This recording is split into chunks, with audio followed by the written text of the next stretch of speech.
Hi OET candidates, this video is to complement Reading Sample Test 4 on the OET website. During this video you'll find out how to approach each part of the reading test, manage your time, avoid unnecessary mistakes, use the answer key, reflect on your weaknesses and what you need to do to improve, and keep learning from completed sample reading tests.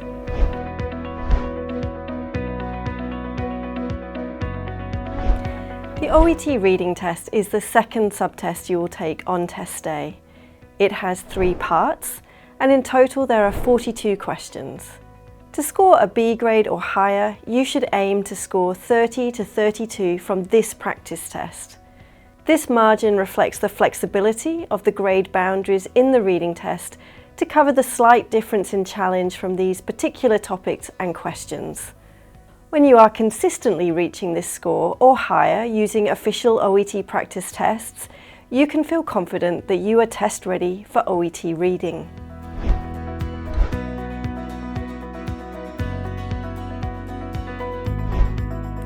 In Part A, you will read 4 short texts that each provide an aspect of the treatment process for a common healthcare condition. You are reading to pick out specific details that are typical to those a healthcare professional would want when making decisions about a patient's treatment plan. There are 20 questions to answer in 15 minutes and 3 different question types: matching, short answer and sentence completion. You will either answer A, B, C or D for matching questions, or using a word or short phrase taken from one of the texts for short answer and sentence completion questions. For these questions, don't paraphrase or change the word forms at all.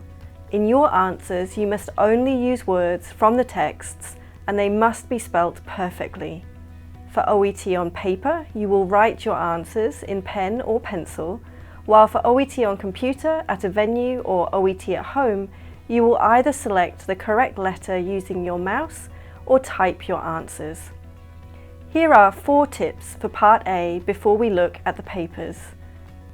Answers are usually short, on average 1 or 2 words, and generally adjectives or nouns. The answers are not found in order in the texts. They can come from anywhere in any text for any question. The questions use paraphrase as well as keywords from the texts. The first set of questions focus on your global understanding of each text's contents. In finding the answers to these questions, you are also familiarizing yourself with the text in more detail, which will help you to find the answers to the remaining sets of questions. Let me talk you through my approach for starting Part A and completing some of each question type.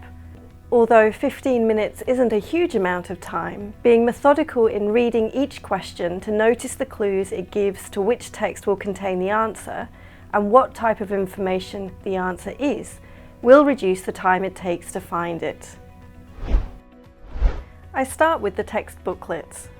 Having checked the title of the texts, I then look at each of the 4 texts in turn, noticing the contents and what makes each one different.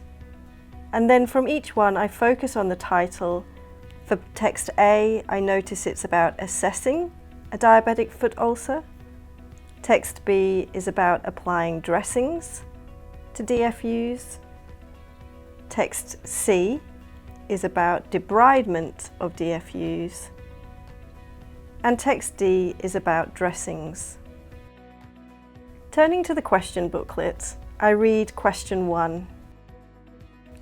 I notice it's about changing a dressing, which makes me think of text B, and I go back to look at it thinking about a time phrase for how often. Looking through the text quickly for that time phrase, I find the expression change the dressing daily, so I know this is the answer, and I go back and I enter B as my answer. Reading question 2, I noticed tissue removal is a synonym for debridement. So I go to text C, looking for a word to be similar to consequences, perhaps risks, which I know is a synonym, relating to patients. So looking at text C, I skim through the text. I notice that patient is mentioned twice, but the second time it mentions patients need to know the risks and benefits of debridement. So I'm confident that is my answer, and I enter C. And for question 3, there's nothing here that really stands out for being one of the text titles, but I think that reasons for not choosing is perhaps a good match for text D, which is about advantages and disadvantages, and dressings are a type of product. So I enter D as my option.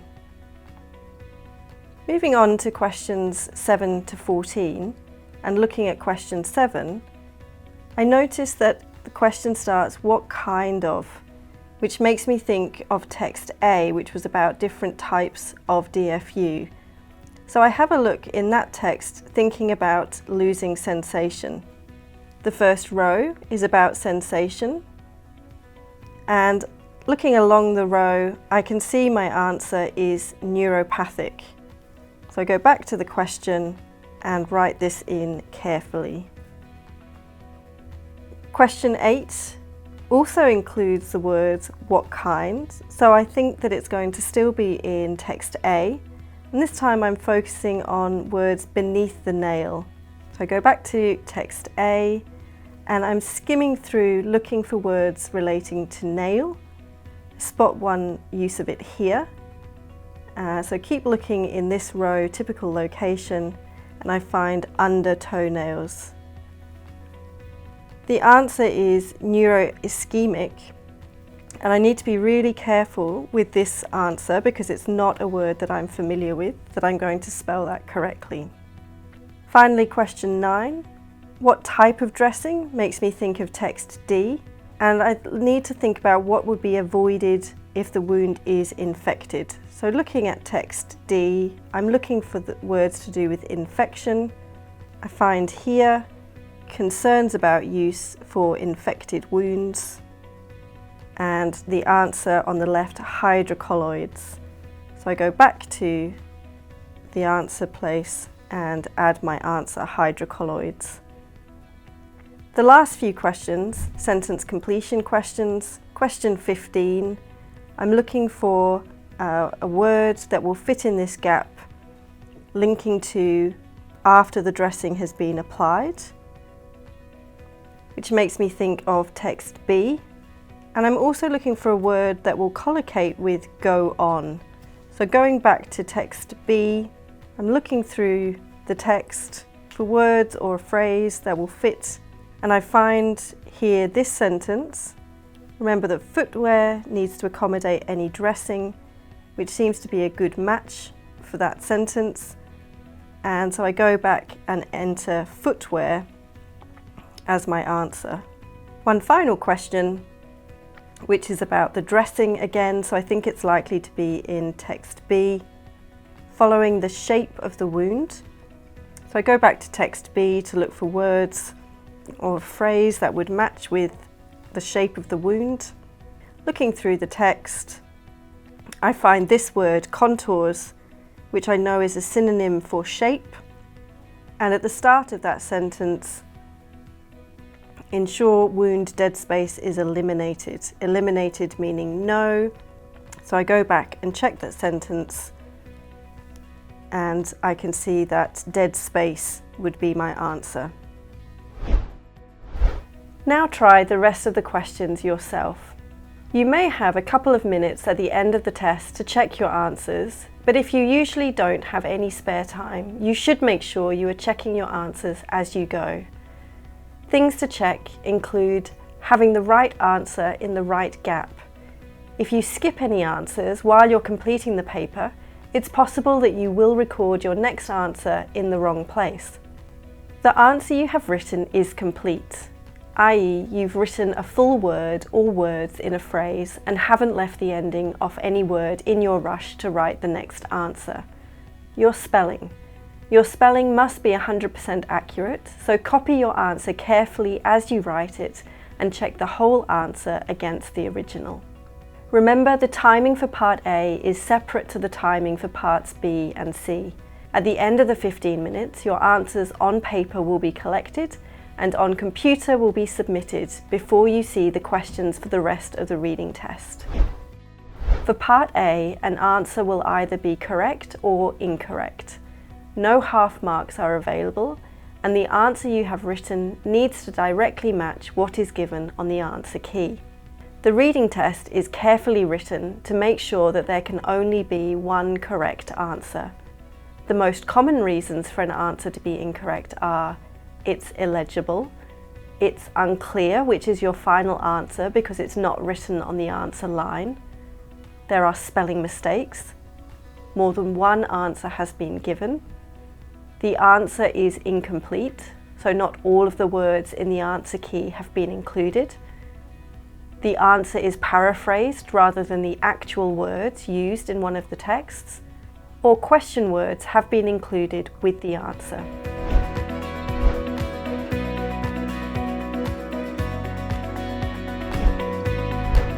In Part B, you will read 6 short and unrelated texts that are typical of the types of workplace communication healthcare professionals regularly read, such as memos, procedural or policy updates, and manual extracts. You are reading to demonstrate your understanding of the text's main points, such as the impact on workplace practice, the action points the reader would be expected to take, or the purpose of such a text for a healthcare practitioner. For each text, you will answer one question, selecting one of 3 options as your chosen answer by shading the circle next to the option in pencil for OET on paper, or by selecting the option using your mouse for OET on computer at venue or OET at home. There are 45 minutes allocated for reading Parts B and C, and it's likely that Part B will take you around 10 minutes to complete. Here are 4 tips for Part B before we look at the paper. Each text will have a title or subject line so you can identify what type of text it is and the type of information it will contain. The first sentence in a paragraph, sometimes called a topic sentence, usually contains a summary of what will be in the rest of the paragraph. This can be useful for getting a global understanding of the text's contents. The answer options could be mentioned in any order during the text and might be paraphrased using words with a similar meaning to the ones on the question paper. To feel really confident about having chosen the correct answer, don't shade or select it until you have given equal attention to all the answer options and have found evidence that makes 2 of the options wrong, as well as one of the options the right one. Let me talk you through my approach to answering the first Part B question. I glance at the text heading, which is Manual on Surgery, and then look at the question, which is about disclosing distressing information to patients, and in particular, what staff must avoid. Then looking at the 3 answer options, I'm trying to identify what makes them different from each other. So for option A, I notice that simplistic language is the main point, whereas for option B, it's about family members, and for option C, it's focusing on misunderstandings. So with those 3 differences in mind, I now start looking through the text. The first sentence is talking about delivery of bad news being difficult, which relates to the question that I'm asked. Looking at the next sentence, I notice there's mention of family members, so talking to the family away from other patients. But this doesn't seem a good match for option B, so I keep reading. It talks a bit more about what happens in different cultures, and it might be different to our own. And then this next sentence stands out for me. Often we try to soften the delivery of bad news by saying too much and confusing the matter, or by saying too little and leaving people with unanswered questions. It also goes on to say, don't say neoplasm if what you mean and what will be understood is cancer. So I can see that as an example of the previous sentence. And it also says, be clear, allow people to understand. From everything that I've read so far, this seems to be a good match for option C. We've got language being clear, confusing things, leaving people with unanswered questions, as well as that example of using simple language that would be understood clearly. This makes me feel confident that the answer option is C and not A, because this is what should be avoided. So I answer C by shading in my answer. Now use all these tips and strategies to try out questions 2 to 6.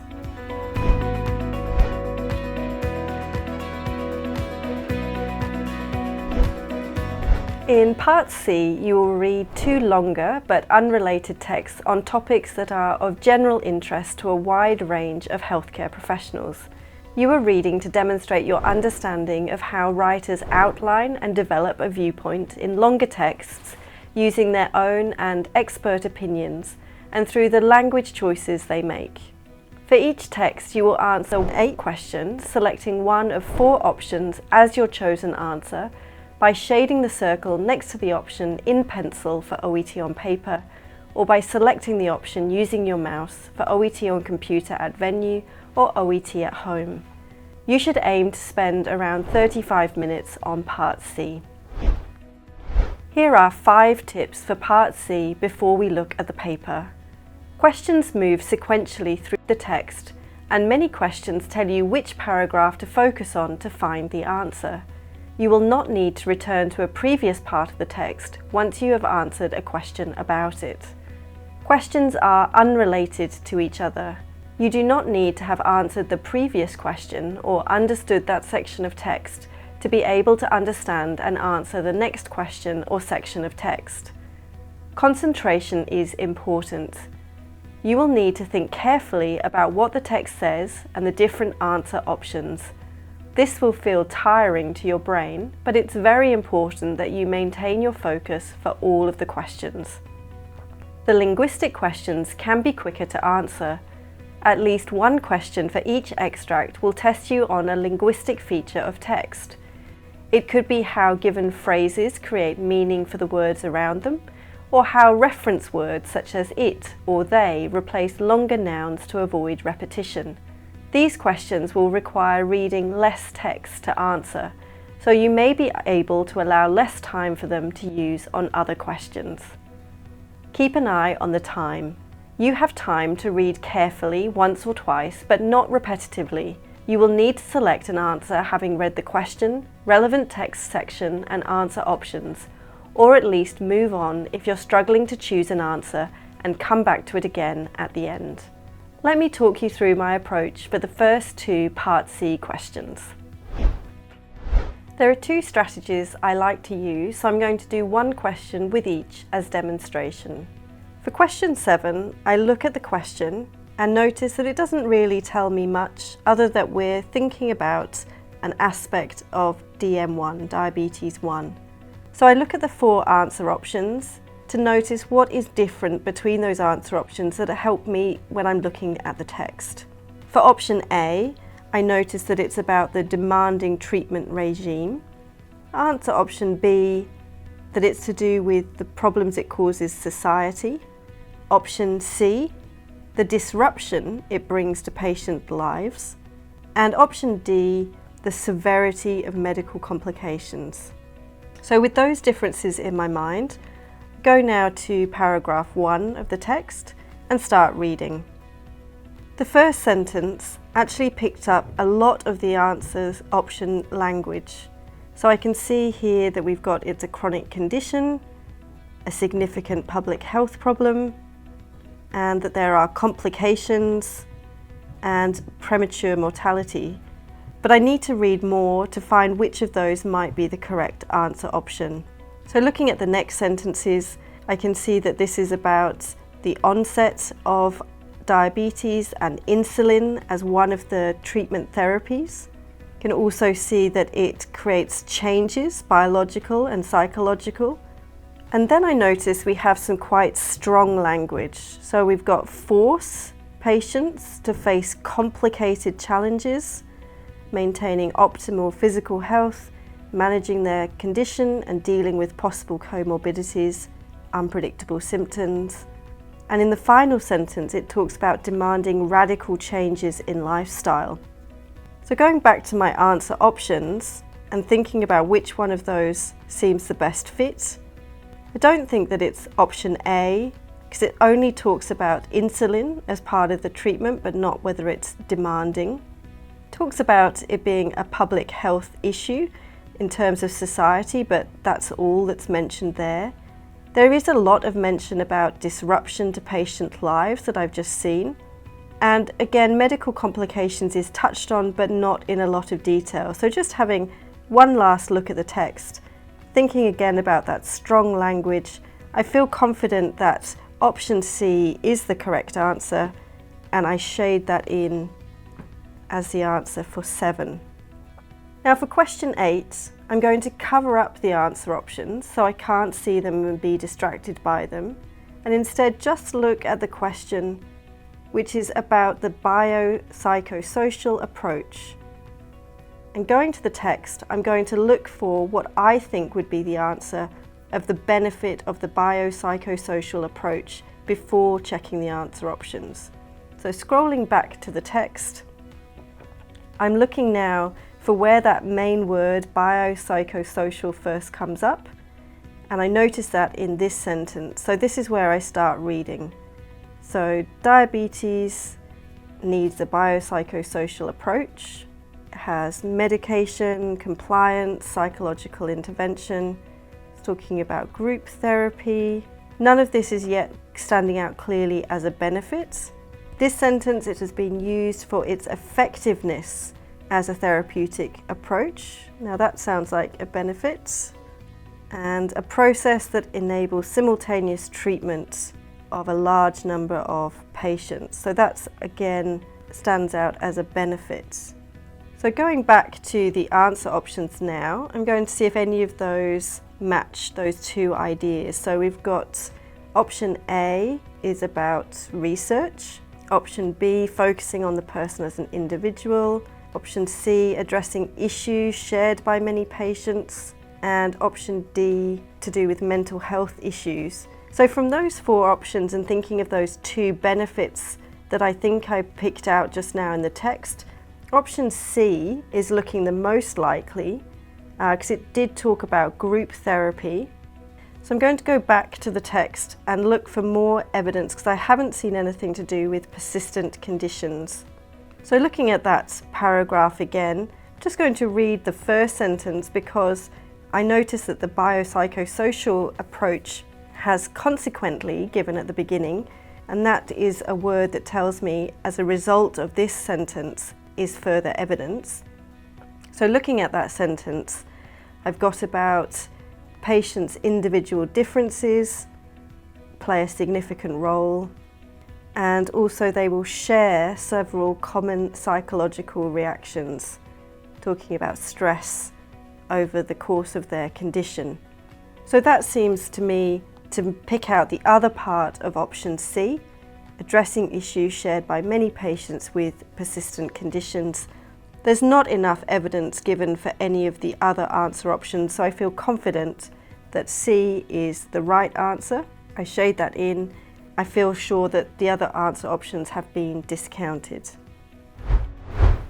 If you follow this approach and check for evidence of all the options as you go through each question, then you won't need to spend any extra time at the end of part C checking the answers to either part B or C again.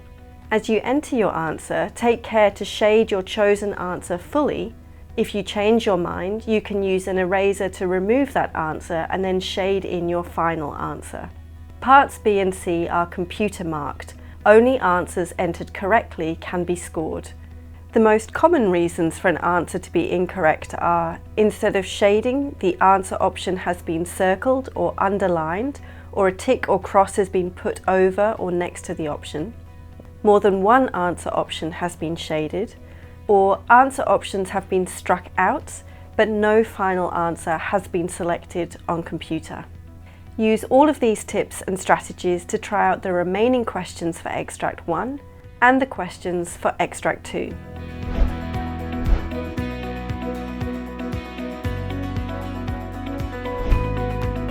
After you have completed the sample test, use the answer key to check your answers.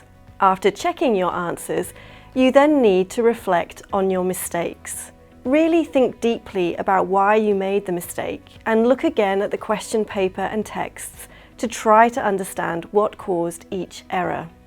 Generally, errors fall into a number of categories: misreading or misunderstanding the question.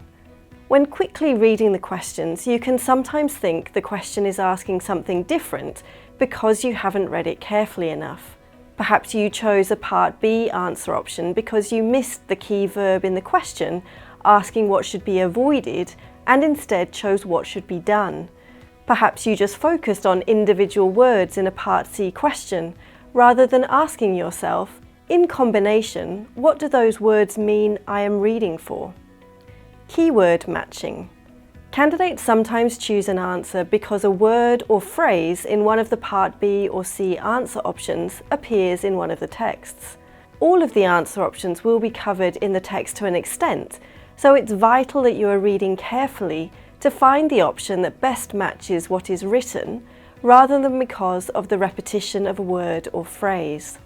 Choosing an answer prematurely. Candidates sometimes feel they have found the answer and enter their answer without reading on to check that the information isn't discounted in the next few words or sentence.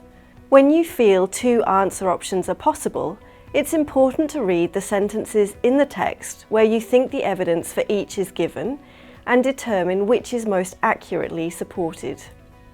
Distraction from unfamiliar vocabulary. It is likely that at least a few words will appear in the text that you are unfamiliar with, and you could be distracted by them. For example, the writers in Part C might use technical language common to their specialism but unfamiliar to you. The technical language won't be the answer, but you could be distracted by it because you haven't read it before.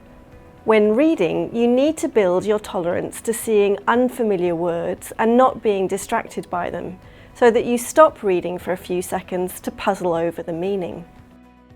Have a look at your incorrect answers to decide which categories your mistakes fall into.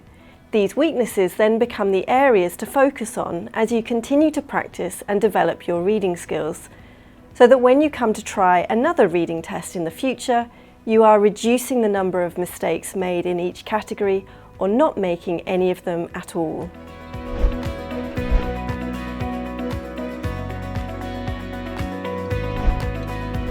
Once you've practiced with this sample test, make sure you don't miss out on the extra ways you can use it to improve your English and prepare for OET. Here are 4 things you can do with any sample reading test to get the most value out of it. Compare your weaknesses with previous sample tests you have taken. To take notice of how you are improving between sample tests or skills you are continuing to struggle with. Compare the score you got between your tests as well as the analysis of your mistakes. If you don't see any improvement even after working on your weak areas for a while, consider studying with an OET trained teacher who can provide more guidance and practice materials to help you develop. Look up any new vocabulary in an English dictionary and make a record of the definition plus an example sentence using the word wherever you record vocabulary. If it's a specialist or technical word, consider also recording the lay equivalent, so you would be able to use it in the future with either colleagues or patients. Use the Part A text to practice elements of a role play, such as describing the process of dressing an ulcer or debriding an ulcer, taking time to structure the information clearly for the patient and to use language they would be familiar with. Search the internet for podcasts or presentations covering recent developments in the use of antibiotics or issues spoken about in the test to practice your skills for the listening test. Reading is an essential skill for a healthcare professional to be able to corroborate their understanding of important information. Developing your reading skills now will mean you are better equipped for the first day of your new healthcare career. For more videos and reading test strategies to help you prepare, follow our social media channels on Facebook, YouTube and Instagram @OfficialOET and search the OET blog available on our website.